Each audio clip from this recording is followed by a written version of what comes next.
Welcome to the Pure Property Podcast. Whether you are considering buying your first investment property or reaching property mogul status, we dissect the fundamentals through to large-scale property development and everything in between. Well, usually it is everything in between. Phil Tarrant, co-host of the Pure Property Podcast with Paul Glossop from Pure Property. How you going? You well? I'm very well, Philip Tarrant. Well, you should always introduce someone by their second name, otherwise it's rude. Okay, that's what fair I'm enough. told. Okay. Well, you do very well at that. I'll give you one tick for our podcast, one and one only. Well, mate, the punters keep coming back, so we're doing something right. All right, fair call. Yes, it's I don't know. You get much feedback on the podcast from your clients? Do they actually listen to it? It's a good question. I never asked them. Look, I mean, they do recite things that I've said on podcasts, so I do hope to think that it's come from what I've said on a podcast, unless they're making it up and just pay me homage. But yes, let's go. Pay Well, you for the homage. record, I listen to every one of them. There you go. Mate, I haven't introduced you yet. You stay quiet till you're introduced. Certainly haven't used his last name yet, which I'm looking forward to, by the way. William Leung, Well done. You nailed it this time. property investment extraordinaire. We've met before, for those of you that don't know, and I sort of remember it, but Oh, you wouldn't remember me. no, either. mate, you're very memorable. You interview more than 1,000 people along I the know. way. Do you feel special? No, I don't. But I listen to all the other really? other people, and I say, God, gee, I'm just a nobody. Phil always looks very disinterested, I find. In this, not maybe not behind. Do you know the how mic. often I find that? People say, it's just, I'm typically pretty disinterested. Have you ever seen me ever interested in anything? When it's got to do with shallow fried foods and typically South Park, combining those two, maximum interest. Yeah, I do get that. Mate, I'm a simple man trying to get by, but as is William. We spoke about you on the last podcast. Did you feel special? No, I don't. No? You just don't feel special at all. This is your Buddhist philosophy. It's not about being special and self-centered. It's about... No, I'm not a high achiever. I just achieve what I want to achieve. But I listen to all these people that you interview. They do all these extraordinary things. They have double-digit, triple-digit, properties in their journey. And I like, who am I? I'm just happy to be myself. But I'm not like that type of people. Yeah. It's just like the other day when I was listening to 2GB, there was one guy that he went from. He interviewed a guy, 33 years old, over 100 properties. I was like, wow. Yeah, I think we were swapping text on that at some point. What I would say, William, and don't hold anything I say or rely upon it, but you're probably representative of what most property investors are and who they are in Australia. They're not people with 100 property portfolios. They're just people trying to get by, not too special, plugging away. Yes, that's just right. getting by, getting it done. Just trying to live their best life. Just trying to live their best life. And that's most property investors. And I sort of talk a little bit about these days where, this idea of property investment now is this glitz and glamoury lifestyle, and that's what's being painted on social media. That's not what property investment's all about. But that's always has been. Yeah. There's always has been. Like I attend those workshops before I met Paul, those people driving Ferraris with all the pictures and all that. That's what they want to attract people. But, most of the time as soon as I saw those photos, they turned me away. Did you find a parking spot outside for your Ferrari? I don't even have a Ferrari. I still drive my same car that I drive for the last 10 years. I'm going to guess what car you drive. Oh, Okay. Stereotype incoming. Let me think. It's got to be a Camry. No. Oh, that was close. very good But stereotype, though. I reckon a Toyota. Toyota? It's a Honda Civic. Honda. Oh, it was a Civic, yeah, Civic, it's the next CRV. one. Yeah. Honda Civic. Civic. Yes. So no room for the kids, or you still No, jamming in there's the still back there? plenty of room for the kids. Ah, gotcha. So And maybe the that reason is a why I got the misconception. Civic is, there are two reasons why I got the Civic.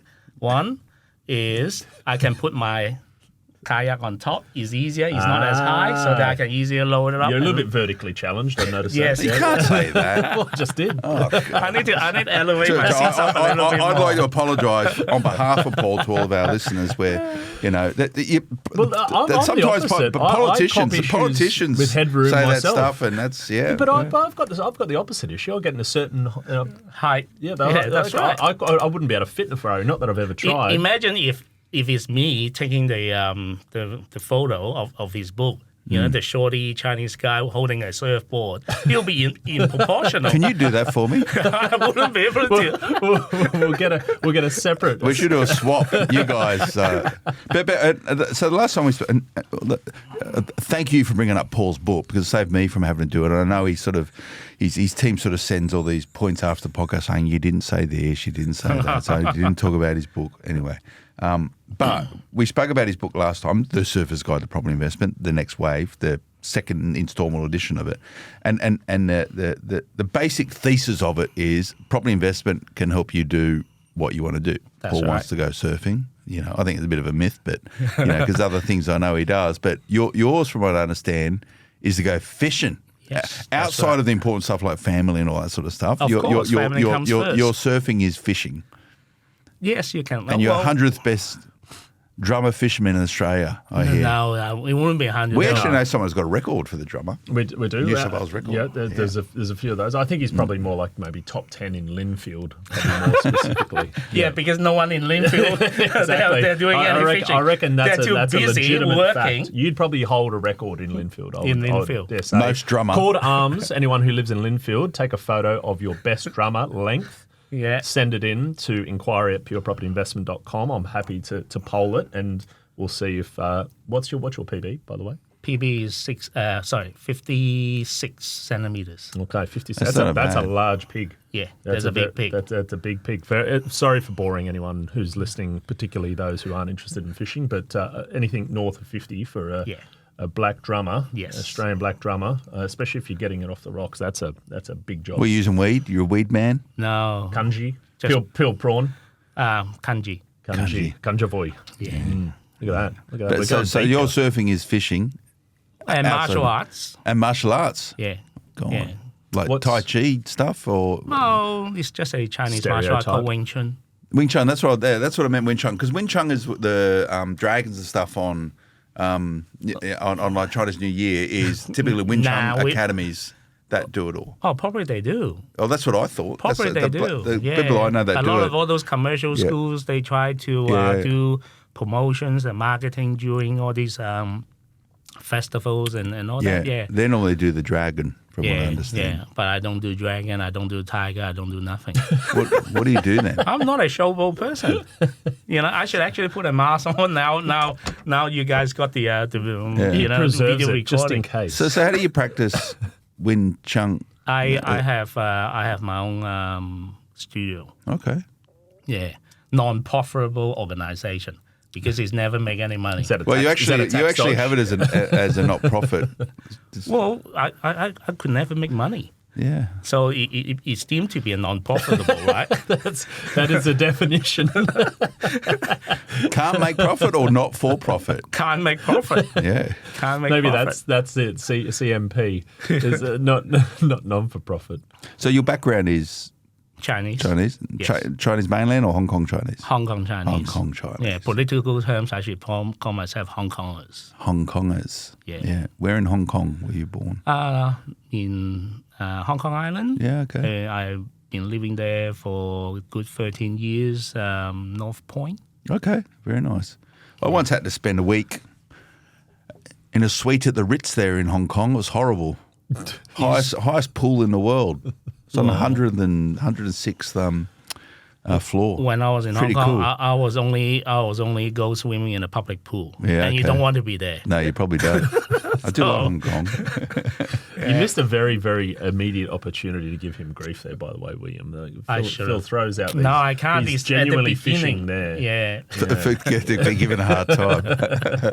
Well, Hong Kong attitudes of real estate aren't that dissimilar than what they are in Sydney. Like, it's a very ambitious cohort of people, and properties, comparatively very expensive, and it's an obsession. It is Much an as like obsession, but at the same time, they are more investing in short term. Okay. They want, because the prices fluctuate fairly quickly. I'm not saying in months, but like in a couple of years, it could go up 20% or 30%, but it could also go down. Nowadays, political uncertainties, it's gone down 40%. So that's what they don't buy and hold. So they transactors. Yes, that's right. And what about attitudes towards debt? How different is that from Australia? It depends. Yeah. It depends. They have more gambling attitude, I would say. So probably the tolerance of debt is a lot more higher than Australians. Okay. Australians are more bread and butter. If you have $1, you may only want to borrow 30 cents, 50 cents the most. But Hong Kong people may want to borrow $2 if not free. Okay. So they don't mind that. So is it like when you win, you win. When you lose, you lose? That's right. That's why Hong Kong. It's a cultural thing, but on the basis of like everyone likes to win, Yeah. but your attitude towards losing is what really shapes the mindset or psychology of people. How would, and I know it's a broad statement, but if more risk tolerant, how do they accept losing? Is it like they will just yell and then put their head down, work for another week, and then come back another day? It's just like, okay, look, like in Hong Kong, they only have, I think, from memory, one racing day a week. One what? Racing day, horse racing. Oh, racing day, yeah. Yeah, but the turnover of horse racing on that day is equivalent Is that a to Happy Valley? Happy Valley Yeah. or Sartine, something like that. And that one day turnover is like our Melbourne Cup day. Yeah, okay. So they do it every week. Yeah. So you can So see. Wednesday night, Happy Valley? I can't remember. It is Wednesday night or Saturday. Yeah, Not Wednesday night, they may not do it every time. Yeah. But regularly Saturday, yeah. Yeah, So it's from memory when I was young, I'll just go to the across the street and TAB, all these people will be having cigarettes and then looking at all these forms and all these, like they're doing like master studies or they're going for the HSC, going to all that. But you see them every week in, week out. Everyone has a system. Everyone has that system. What's your system? My system? What's your property system? My property system is my mental system. Is it? Yeah. Oh, I mean, I learned a lot of different stuff over the years, but obviously your decision making is not good if you ended up with him. Well, luckily, things done well. Yeah. Just enough time for me to, maybe you never know, but I'm happy to, So things are working out for you with property. I think so. And that comes back to the fact that you get to go fishing and to have more options in life. Yeah. To have more options in life, and I haven't been working for the last 2.5 years now. Are you retired? I'm not retired. That's what I want to say. A lot of people think I'm retired. Profit. Yeah. But I'm actually just, there's a term called drifting in surfing. But it's just like, I'm just drifting. I'm waiting for the next new wave, finding my purpose in life, doing my own studies, and then trying to learn something that I didn't have time to learn when I was working. So... Are you in a rush? No, not at all. Isn't that evident? Well, I don't know. It's a really important question, because if you're not in a rush, are you stifling your ability to move where you want to move to? Because it sounds like you've got some purpose, but like how do you help? There's only a limited time. Yeah. Okay, this year I just take off my number one fish on my bucket list, 30-kilo kingfish. Oh yeah. So, and when I caught that fish, the fish was so strong it pulled both of my legs off the floor. Yeah. So imagine if I wait for another 5 years to catch him. I'll be over into the water. Yeah. So there are things that you may need to do it while you are still young and healthy. I wouldn't say myself young, but is physically able. So like my next bucket list, I booked a trip to Vanuatu next year.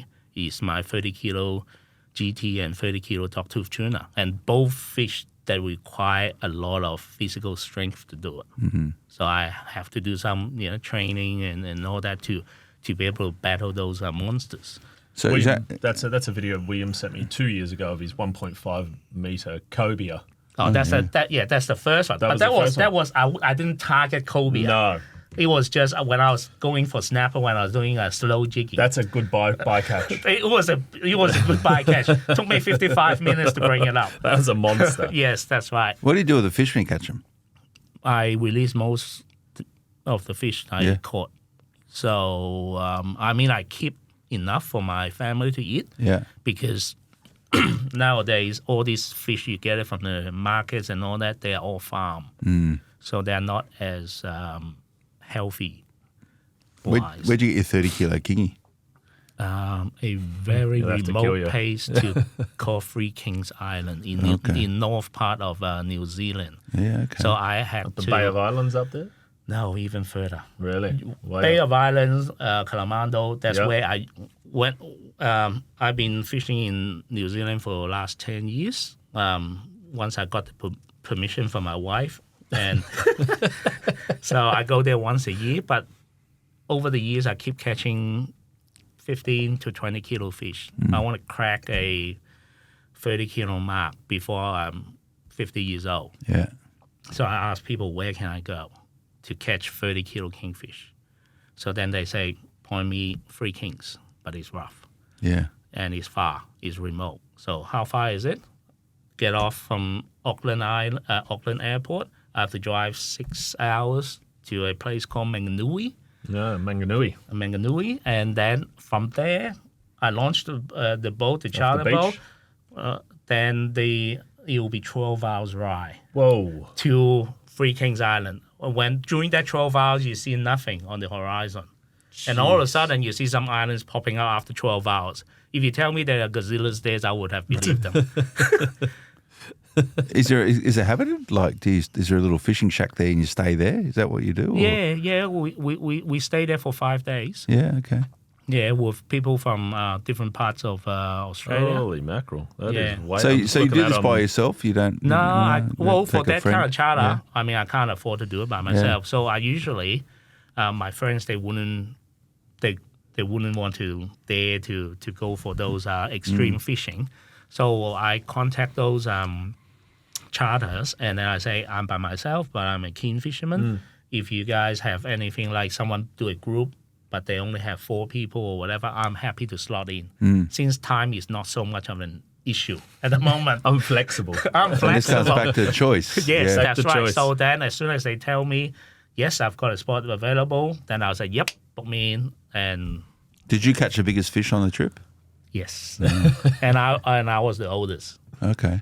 How long is because I've caught kingfish in New Zealand before, and I'm just trying. We've caught some big fish, but I'm just trying to work out how heavy they were. How long? Or they're just big and fat, right? Yeah, they're big 30 kilo. They stop getting longer and more rounded, don't they? Massive shoulders on them, and I will be about $1.40 m, I'd assume. Wouldn't it? More than that. Really? Okay. Yeah, I think we're getting $1.20 or something other. That's a big fish. 18, 20 kilos. Maybe. We are going way off topic. Like where I just looked at where that is on a map. Anyone who looks it up. Okay, that's a big fish.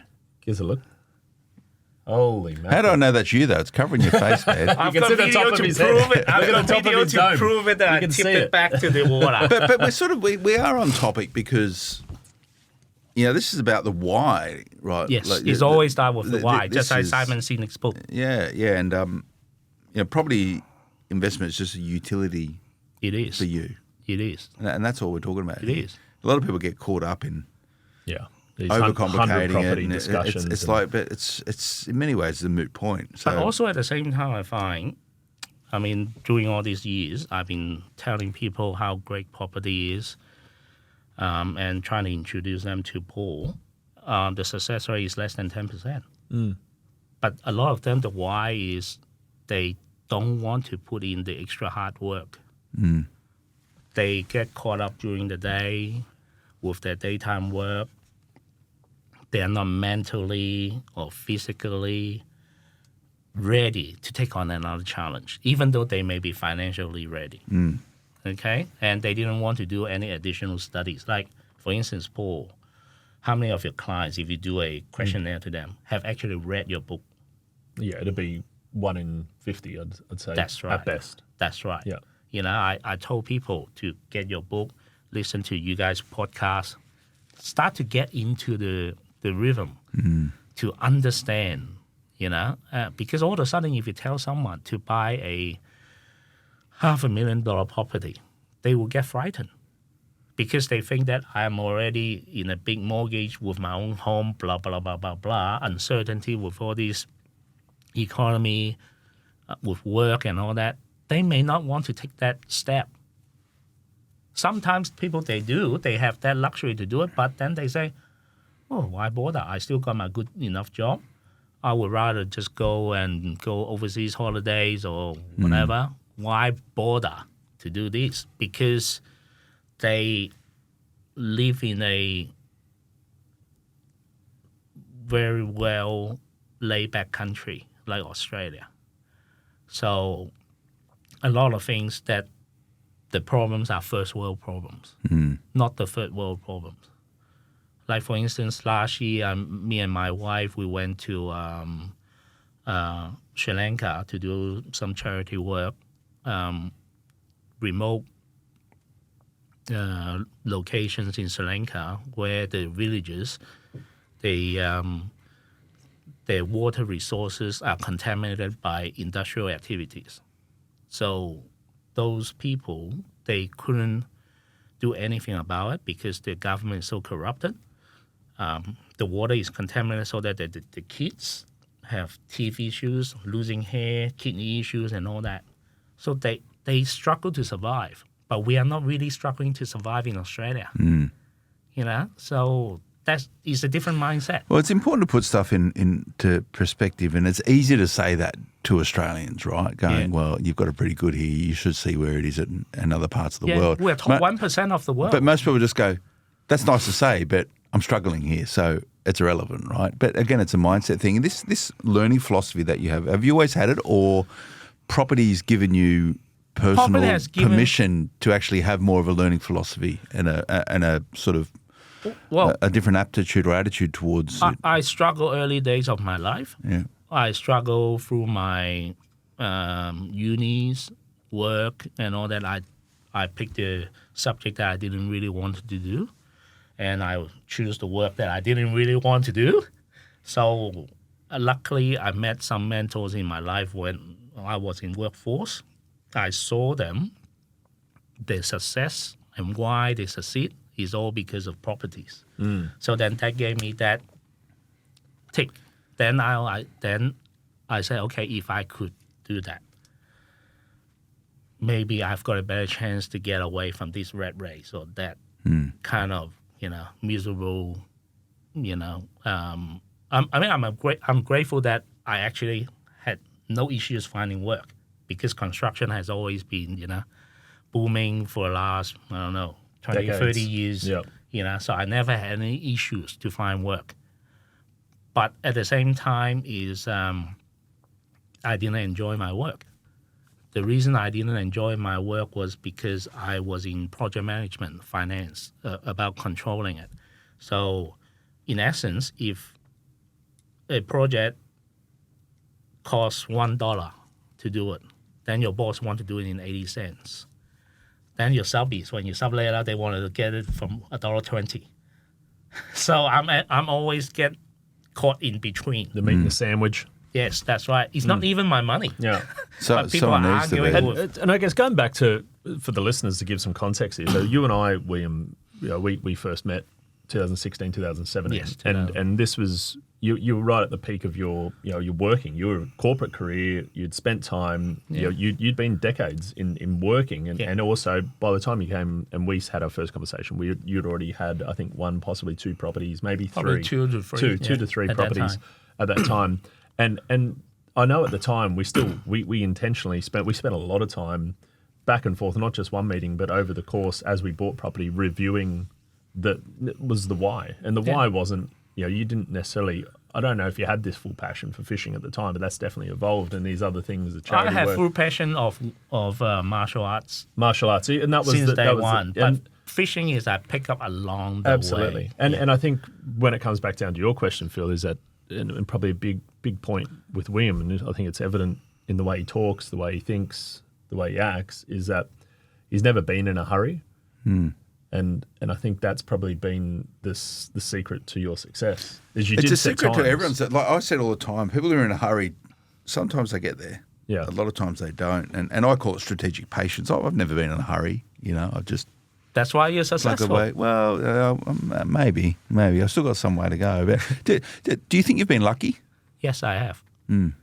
Imagine if I'm in Sri Lanka. Doesn't matter if I try 10 times harder, I still wouldn't be where I am. So all the necessity are all sorted in Australia. Okay? Yes, I pay my way through uni. I had to, work in poultry traders part-time, work as a laborer and do all that. But I still got the chance, and then I never really had any issues about not being able to get a job. Yeah. So that's quite lucky in a sense. Do you think your thought process has changed from, when you're obviously quite reflective person, so when you're in at work and doing a job you didn't really like, you're obviously thinking of what's my way out of this, right? Do you think differently today than what you did sort of 10 years ago before you started investing in property? Well, like I said, people evolve. I mean, I keep doing my self-development, so I guess that's the part of the reason. Do you do self-development because you got time? I always or wanted you make to the do time for self-development. Yes, I make time to do self-development. Okay. Yes. That's an important point. Yes, that's right. Yeah. So I want to learn more, but I don't have enough time, or I didn't have enough time. So that means I have to, adjust my time a little bit so that I can have more time. Now I can have more time with my family. This morning, 6:30, I dropped my boy to swimming. I can do that. And then I can have lunch with my wife. I can do all that. You're recording a podcast in the morning on a Thursday. Exactly. Yeah. So that's the option that I have. And then, like I said, then now I can spend more time on my martial arts, fishing, studying Buddhism, meditation, and all that. These are all the extra. I do less work, but I gain more in life. So to speak. Personal question, but this is what I do for a living, is ask them. Do you think you've got a better adaptation or connectivity with your Buddhist philosophy now that you have time, or is that philosophy's helped you shape your mindset so you'll go and create time? I didn't study Buddhism when I was doing property investment. No, so it's a reasonably new thing. It's reasonably new thing. Yeah. It's for probably. Are you allowed to ask people about this in Buddhist culture? Is that okay? Yeah. Well, I don't consider myself as a really die-hard. Yeah. Because learning Buddhism is learning a way to I don't know live. the ethics around these sort of conversations. It so. is. never It is. stopped you in It the is. past. I know. It is. So Yeah. so it is more like learning about yourself and how to become selfless. Yeah. Because I was in the earlier days about obsession about myself, my wealth, my whatever. Everything is about me. But now I can have time.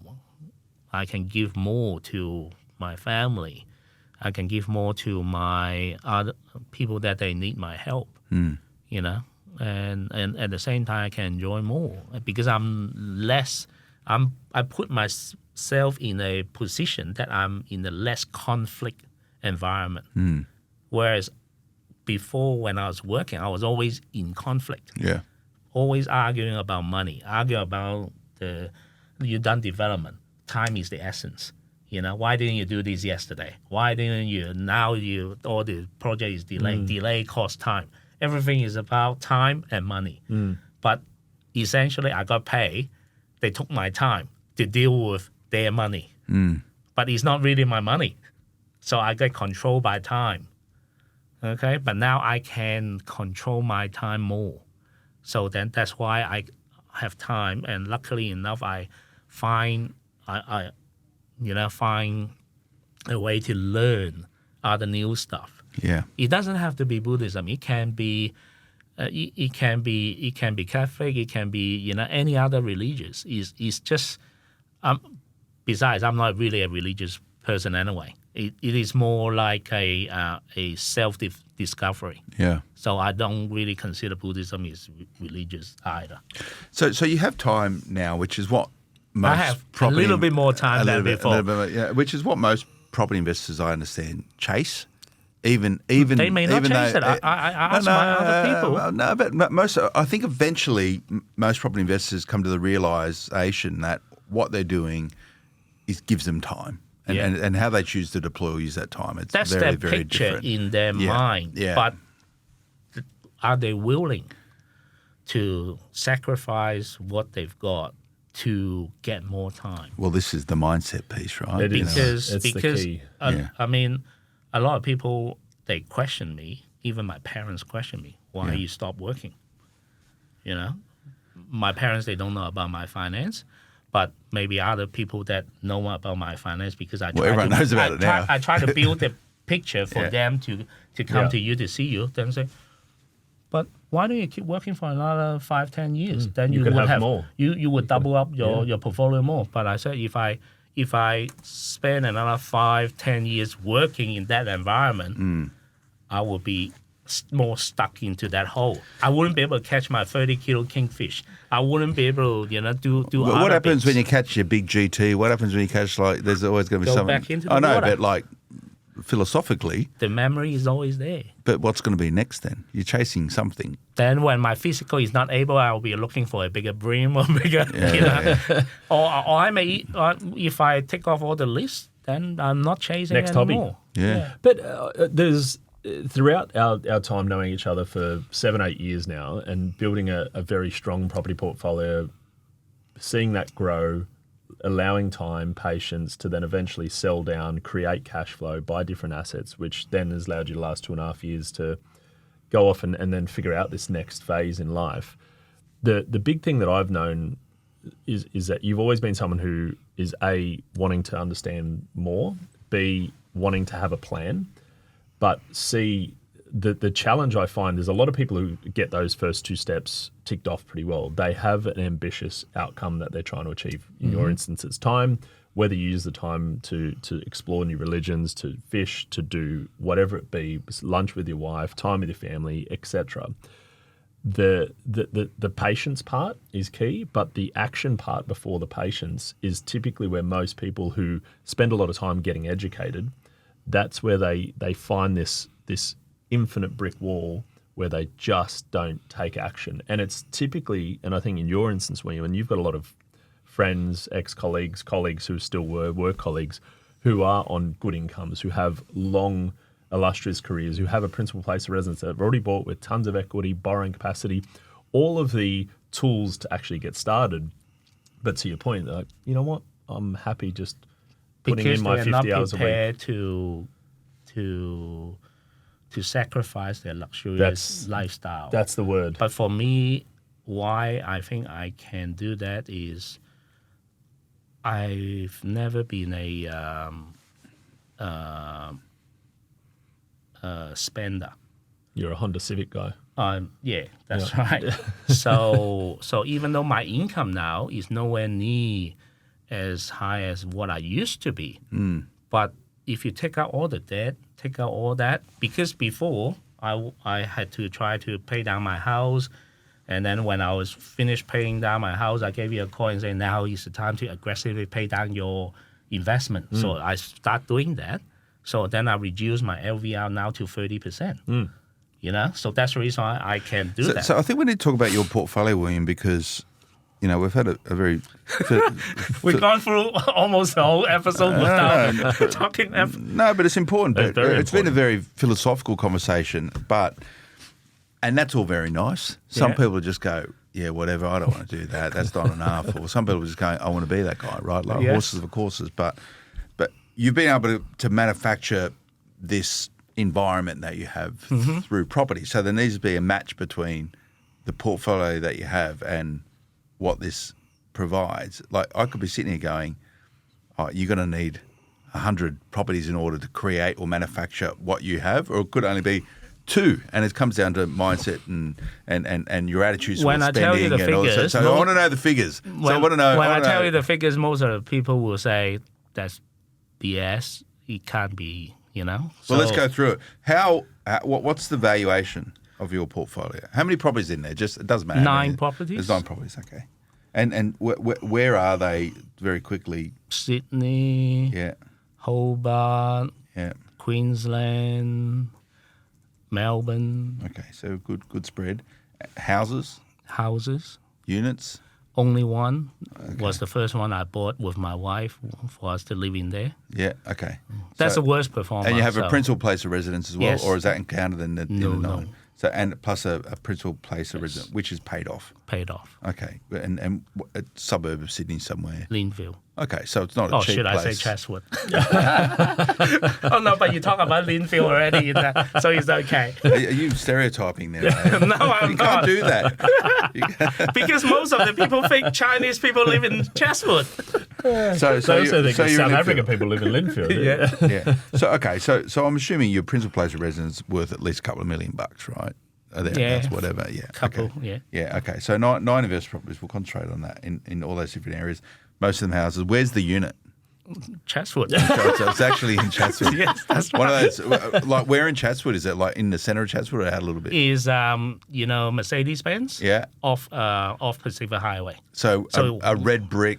4-story, walk up, a better unit. Yeah, 26 a block of 26 units. I reckon it's not probably a 50-story. I reckon you've probably done well on that, by the way. So that's the first property Cash you flow, bought. I know. No, but a capital growth. Still no. It's only double for all the years Only. that.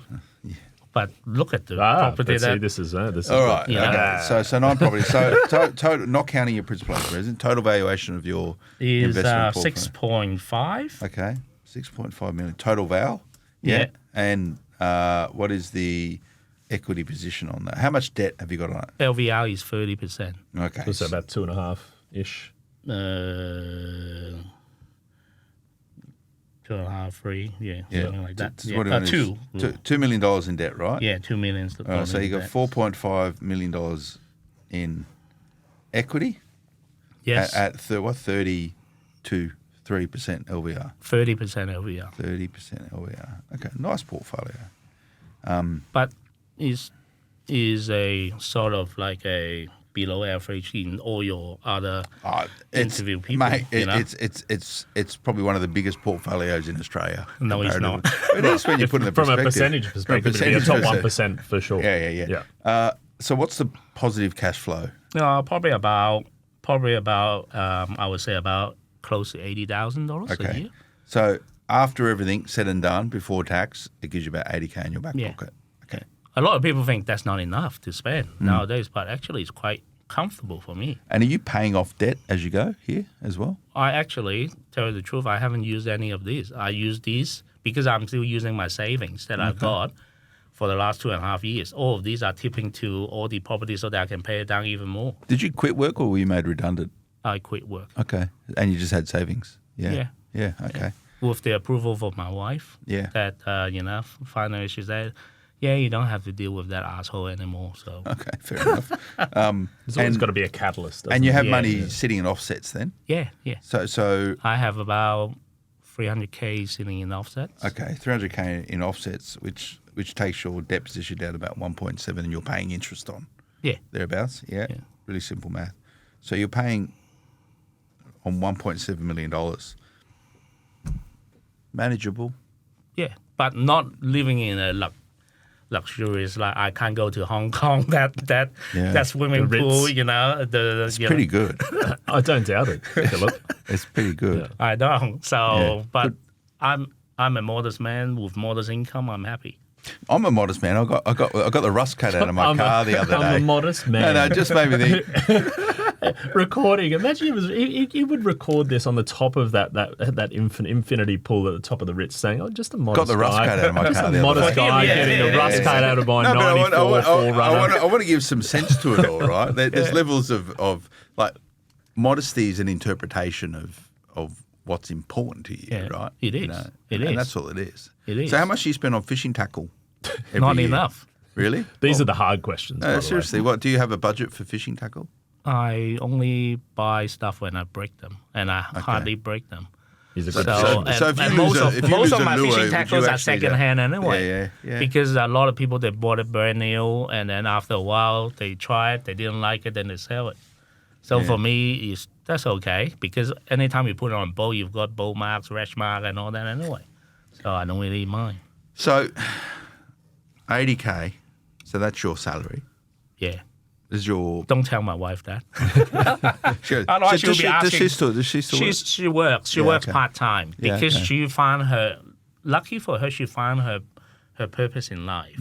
So now she's an optometrist. Oh, cool. She's been, working hard all her life and all that. Now would like to spend more time with the kid, with the boy. But she find a new passion that is called behavioral optometry. Yep.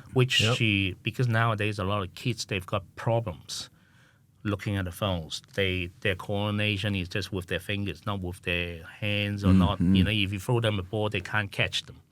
They've got all these issues. So my wife wants to put her energy into learning that and try to help people with that. Yeah, that's a really important endeavour. That's good. That's right. I said, He's blessed that she didn't work for the money, and she would rather to do less work so that she can do more study and do more other volunteer work. And for us, both of us are living. I would say we're living comfortably. Yeah. Yeah. It's got to be comfortable. Yeah. But I think what you've showed here is that there. What you've explained there, and I've written down on words, no one can see it really, but that's what property investment is for most people. That's what they can if they do all the right things and embrace a lot of those attitudes. But they may not want to get out from that. No. Like, imagine before I sell this down, I think I had about... There's an extra 2 or 3 more. About close to $10 million in portfolio. Absolutely. A lot of people will say, why don't I work for an extra 5 years? It could be 10 to 15. Then by that time I sell it down, it'll be 8 or 9 millions. I would be, So there's always the when to do it. But what you showed here is that, and you hear a lot of hot air around it going, I want a portfolio that's going to deliver me $200,000 of positive cash flow every year. And I hear all the time and just go, most people aren't going to achieve that. Yeah, I never asked for that. No, there's got to be a reality check for how many people that you work with would have that? Like realistically. Have it? Yeah. Yeah. I'm talking single hand digits. Yeah. About it, and that's out of thousands. Yeah, but that's what gets thousands sold. Of action takers. That's what gets sold to people, right? Absolutely. What I'm trying to say here is that you've created a really good portfolio, and that is probably what most people would hope to try and emulate. Massively aspire to. And I think there's not that much. I'm talking residential. It's all resi, right? I'm talking residential property. There's commercial in there. Commercial. There's only one. Yeah. There's only one. But again, it's for a purpose at a point in time. But I think when you sort of look at the numbers top line, and this has been going on for that didn't happen in a day. It didn't happen in a week, a month, or even a year. It happened. The acquisition actually happened with a lot of sacrifice. There was a period. I mean, you didn't always have this philosophy. You were getting up, grinding 9 to 5, way more than 9 to 5. Way more than raising your child. Being a husband, doing all the things as a family. This wasn't just, hey, look, my philosophy is I wake up when I want, I go fishing, I do a bit of Tai Chi, I do whatever I want as I want. It certainly wasn't that way, but you got to the point by saying, we're going to commit, and by committing and then being patient, we've now got to this position. And that was a good decade of really doing the hard work, acquiring, then actually the hardest work was probably being patient, doing nothing, because we creating acquired the habit of controlling your cash flow massively, because that was it. You went from a relatively modest portfolio to a relatively large portfolio within probably a 2.5-3 year period with us back in 2017 to 2019, 2020. We acquired then. We've only just recently bought one SMSF property, literally, that's just settled in 2024. There was a good 4 or 5 years of strategic patience. And to be fair, that probably the growth that happened in your portfolio happened probably a lot quicker than what our plan was. We certainly didn't plan for that to happen within 5 years. We probably looked at more of a 7 to 10 year, maybe 12 year horizon. I was planning to get out from the workforce from 50, but luckily I could get it out from 49. What was your first day not working? Tell me about that. So you quit your I job? was saying, yes, but my wife better don't change her mind. And as soon as I quit, I told my wife, she said, what? Already? Oh, you quit and then told her? No, she said, she gave me the approval to quit. So then I quit. And then she said, really? That minute. Did you Hey, boss, have like I quit. Did you have like a quitting remorse on that first day at all? Were you like, what am I going to do? Or you went fishing? No, I always knew what I want to do. But at the same time, what you project could be different to what's the reality. It still took me time to settle, to find my new way of learning. I learned a lot of different things. I read a lot of different books. Then I say, okay, then I decide this is what I want to do, or I want to put more time and effort into learning. Then it just takes time. Everything takes time. It's a new chapter of life. That's why I say I'm drifting. I haven't started the engine, start to do that because I haven't find where's the next fishing spot yet. Yeah. I'm sort of like gathering. You haven't anchored yet. Maybe that's the new hobby is drifting and your Civic Tokyo drifting. No, I don't think so. I don't think my car can do that. So do you think that the William Leung of today is better than the William that was working? Of course, definitely. Would everyone say that, do you think? Probably not. No. Because they don't Your know. Your parents, would they go, no, they should be working? They still think I probably just have midlife crisis or something. Is that what they call it, is it? Maybe they call it that. Yeah. So, but it doesn't matter. It's hard to tell everyone your whole story. You know, whether it's financially or whether it's mentally or whether it's, you just have to be yourself, but at the same time, don't get too caught up with what other people say.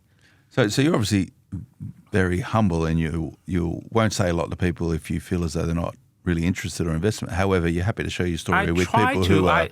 It sounds like you get frustrated with other people because they don't. Yeah, I get frustrated. I get frustrated because I see them struggle. I see my friends struggle, and believe me, like when you're 50 years old, when you're in the workforce, most likely in the next couple of years is critical. You'll get ticked off. So it's such an interesting point, So, the tap on the shoulder. Yeah, that's right. Yeah. And the $250,000 becomes zero with a little paycheck to because say you thanks wouldn't for your service. you wouldn't want to come back to work for $100,000 anymore. No. When you're on a $250,000, $200,000 income, your life spending, all the expenses are catered for $200,000, and that's why I said the good part for me is I never spend that much money. All of that is contributing to somewhere else. So that's why I never have that feeling that I have that much to spend. So that's why I'm happy to got what I got now because of that habit, the habit of living that I don't need that. Not upgrading your lifestyle. That's right. Is the hardest. I still upgrade like to New Zealand fishing once a year. That's an upgrade. But you always rent that, right? Like that's one thing you've always done is that all these really enjoyable, high sort of emotive moments going to Three Kings Island in the middle of nowhere, jumping on a boat. It's temporary, right? You rent the experience. You're not paying for it. It's not a permanent cost to your life. You're like that comes and goes. It's fixed, and then I'd say thanks for the memories. That's right. But the memory lasts forever. Absolutely. That fish lasts forever. Absolutely. Yeah. It's funny, I feel like, you and I know a few, I can think of a dozen people right now who are at different stages of their cycle and probably similar ages to us in their 40s, 50s, and are probably at different points in their life where they've made decisions 10, 15, 20 years ago. And it doesn't look like it's a huge fork in the road at the point in time, but the variation... Oops. Is that Game of Thrones music? Something. No. That's a message. The fish are on. I genuinely thought we got hacked there. Yeah, that's a message from my wife. So say, don't tell them anything. Don't tell them any more about the fishing spots. I guess where I was going with that, deviation. Literally, that was a good point of deviation. But it is like you realise that these moves that are made in the 20s and the 30s, but don't think that if you're in your 40s or even your 50s that it's too late because, yes, it means that you can't achieve what you want in a period of time that's going to be 1, 2, 3 years because we've talked about patience is everything. But it's still going to mean that your 60s, your 70s and beyond and also future generations, will have something that's going to be enjoyed Absolutely. because of the decisions you make. The worst thing you can possibly do, in my opinion, is get fully educated and do nothing. That for me is worse than putting your head in the sand and being naive to everything. And I get more. I mean, both of those situations I'd love everyone to avoid. But if you're listening to this podcast, by nature, you are someone who is interested. You make a good point, and again, it comes back to what you see publicly versus realities of what happens in property investment. Every single person I speak to now go, I'm so sick of getting bombarded on social media with buyer's agents or property investment advisors, right? Yeah. Like, it's just everywhere, right? And if you get that, you would assume that most property investors start in their 20s Yeah. or 30s. That's Yeah. not the case. No. Most start in their 40s and 50s. You know, that's normal. Yeah. You know, so saying, if you're 40 or 50, it's not too late. Well, that's where most people get started. Yeah. You know, you're probably, you would have started, in your early 30. 40s, 30s? Yeah. Which you started when you were Mid late 20s. Mid late 20s. Yeah. Yeah, I started early 30s. Yeah. That's normal. But when I say I started 30, those first 5 years was doing buckle. That's the reason why I went to see Paul. Yeah, but you started investing in property because you had an owner-occupied Yeah. apartment that turned into your first investment property. Yeah, right? that's right. Yeah. Anyway, all right. So what's next, William? I don't know. Maybe we'll have another podcast in 5 years' time. Then we'll know. So in Vanuatu, the GTs, are they in the shallows? You're going to be flicking poppers at them and trying to jag them? Yeah? Where in Vanuatu are you going? You been there before? It's a cool place. Never been there before. So I just told my wife I booked it, and then that's it. Cool. Get your yellow fever shots, your dengue, and bring your malaria tablets, and Bob's your uncle. You'd be running things. I reckon Pure Property should do a fishing tournament. What do you think? I reckon we should. Yeah, proudly sponsored. I reckon we could by do a Pure. retreat. Like maybe we get a big charter up in Cairns or something. Do like a little domestic. Get a big boat. A bit of property talk. I mean, Bit of fishing. A masterclass. A masterclass. I'm certainly not providing the masterclass, but I think you've got a few associates within Momentum Media who would also be highly keen. I reckon we've got some keen fishermen and fisherwomen who listen into this who might be interested. So you have to in be a coming property along. investor. You have to be a property investor. that's the prerequisite. Prerequisite. I think you have to either have got your finances pre-approved or bought a property. Yeah. You have to have taken some action because getting pre-approval at least means you've got your documents together. Yeah. And then beyond that, I think you don't need anything else. I think the fishing is potentially can become a new formed hobby for most. I know who would go to something like that. I know heaps of people would go Yeah, something like that, yeah. especially if it was in a nice remote location that wasn't too far away. And You can didn't charter a need boat, right? That's got like Absolutely. 20 bedrooms is what you want. I reckon 20 bedrooms, how big is the boat? What do you reckon SPI might be interested in maybe doing a bit of a retreat? Maybe. SPI, PPI, Trevally retreat. Trevally retreat. There's options. There's options. Yeah, but people would do it, right? I reckon the ATO's listening to this thinking they're writing down dates and they're looking for tax obligations. I don't know. Oh, it's been property education is what it would be. It would right? be. Yeah. It would 100% be that way. Oh, yeah. I have no issues. A lot of people spend money on property education, but you don't need to spend a fortune, though, do you? I spent a fortune. You did. I did. On property education. Yeah, she did. I did. Really? I did. All these. I've got 2 minutes. Let's all- quickly chat about. So, what you paid to go? I paid to go seminars. I paid to go all those to. I mean, not. It's more about knowing what not to do. The way I see it is, the education can always not just one way street. Like learn how to do things, but when you learn to do development, I pay to do a course, and then I find out shit. There's so many, variables. You wrote your book too late. If you wrote the book earlier, I would read that book. I don't need to attend to that $10, course, including shipping. But then I find out, that's not what I want because there's too much risk involved. I may lose all of that if I, do development. So then you have to somehow nowadays people they get information too easily and too free, but they are not really valuable knowledge or information. So sometimes even I paid it, but even I did nothing about it, that actually saved me thousands, if not $10,000 of dollars, if I done it without knowing it. Yeah. So that's how I see it. I mean, who can tell they pay for all the education will actually be applicable to all they do. They don't, So it's just like buying a book and read a book. Sometimes you read that Books book. are cheap. Your time is not cheap. No. If you spend your time to read that book, you actually spend part of your life can be doing something better. But at the same time, when you read something, it's just you gain your knowledge and gain, and say, okay, this is not what I want to do. And then that will save you time to read the next 10 books about that topic. Well, it sounds like you're on a journey. Yes, William. I am. Drifting. Drifting. The Drifter. The Drifter's Guide to Property Investment. Always have a title. Yeah, the Drifter's Guide. But thanks for coming in, mate. Enjoy Thank chatting. you. Appreciate it. Yeah. And it's not really much about figures or anything. It's more about probably a different phase of review.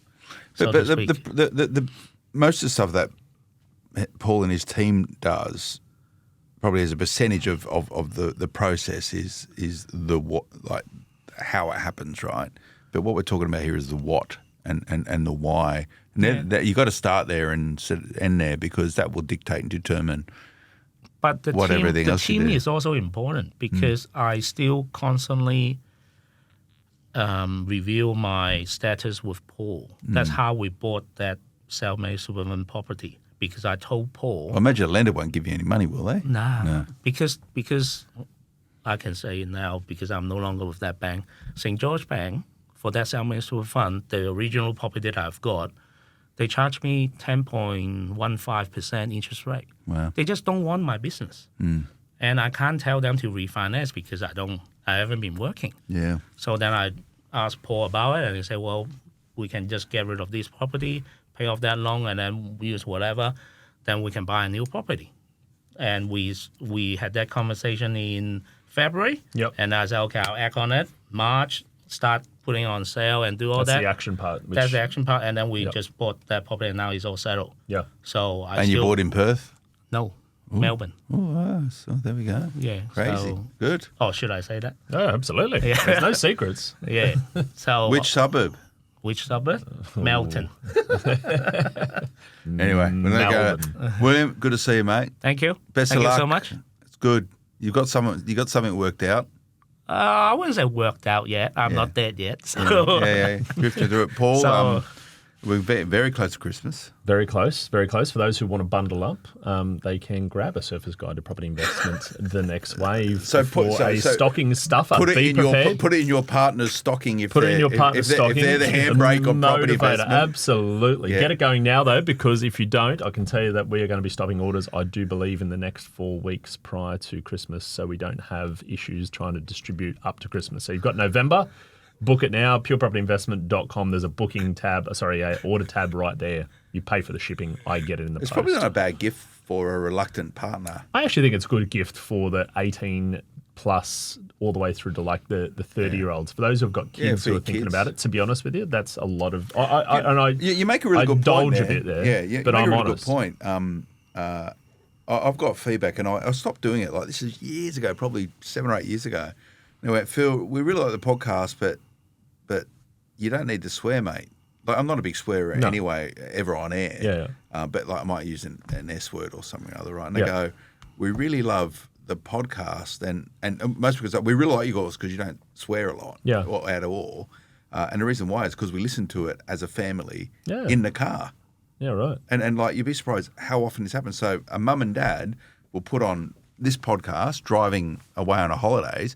The kids will be in the back seat, teens or maybe Absolutely. like late teens, and they'll listen to it as a family, and they use it as a mechanism for educating their children, because it's hard for them sometimes to have a discussion or a relationship with their kids around property investment, right? Yeah. Our kids are a little bit younger. Yeah. I sort of talk to them about it. They don't really get it. Yeah. But it's a really good way. How old are they? My kids, like 10, 8, and a lot younger. Best time to teach them monopolies. Absolutely, and they love Monopoly, right? Yeah, I taught my kid monopolies.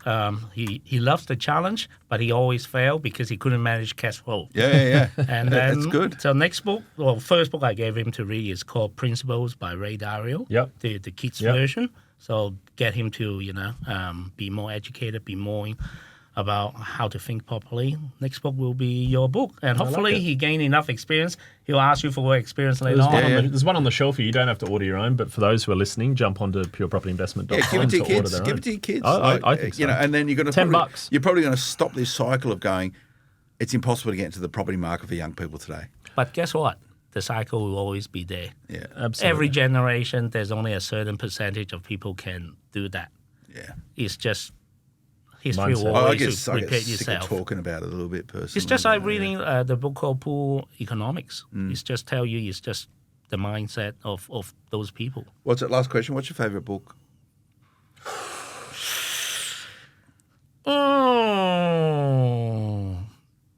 What book would you reread many times? Good question. A lot of good books. No, you got to choose one. The Subtle Art of Not Giving a Fuck. Oh, shit. Oops. No, I like it. I like it. Yeah. Beep, you know, like That's a good book, by the Paul's way. book I read 3 times. Yeah. Simon Sinek, the start with Why, I read it 3 times. It's just every time when you read it, when you gain more knowledge and when you gain more experience, you come back and relate to it a little bit more. You know, I used to read the book called Think and Grow Rich. Yeah. But now I don't. It's not just about thinking. It's more about doing it. Have you read The Alchemist? Yes, I have. Yeah. Okay. I thought you would have. Yeah. Yeah. It's a good book for kids. Yeah. Yeah, that's and right. adults. Yeah. Another stocking stuffer after the Surface Guide, the Property Investment, the next wave. Correct. Pure Property. Start there. purepropertyinvestment.com. Just .com, and all over the socials you can book it, see it wherever you want. And if you want to start the journey with, where William and I started, what is it, almost 8 years ago now.